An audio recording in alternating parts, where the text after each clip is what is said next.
Dito na naman tayo sa ating kusina. I will cook Thai pad krapao. Ngayon, magluluto muna tayo ng itlog. Mainit na. Nilagyan ko ito ng konting asin at saka pamenta.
Isang tali lang yan. Ano ba isang taling sitaw ngayon? 5 piso? Busan lang natin yung sabaw. Kung gusto nyo mas maitim yan, para hindi yan lumasa, meron ako dyan. Caramel.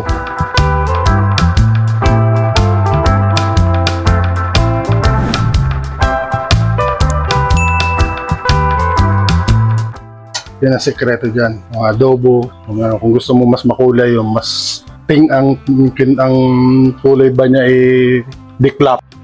Caramel lang ang solution doon. Wala yung lasa, pampakulay lang talaga yun. Ito ang pagkaiba niya.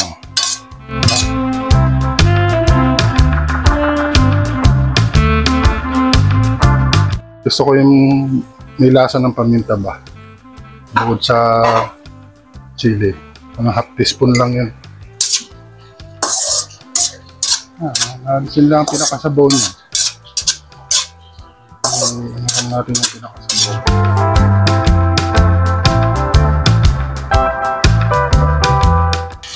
Naiga yan. Ayos na yan. Lagay natin tong basil ba. Doon.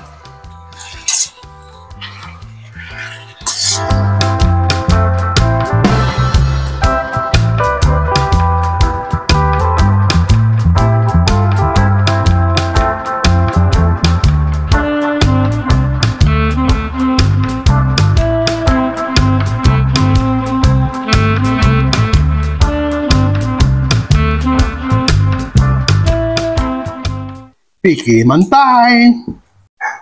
Ang tinatawag na pad krapao. Ho ho ho ho. Merry Christmas. Dahil magkakasinain, kung ganitong mga luto lang din, dadayuhin mo sa Thailand. Bahay lang, pwede yun ang gawin. Sundan nyo lang yung ginawa ko. Yung lasa nun, yun din yun. Wala tayong pangsahog. Meron ng katapat sa atin. Lasa. Sarap. Subscribe. Pero tapusin niyo muna ang video. Sarap tapusin niyo muna ang video, okay? Yung anghang ba? Okay? Lumalaban eh. Tapos banggitin niyo na rin kung taga saan kayo. Baka may taga Thailand dyan. Tama ba itong ginawa ko? Like, share, subscribe. Okay? Good!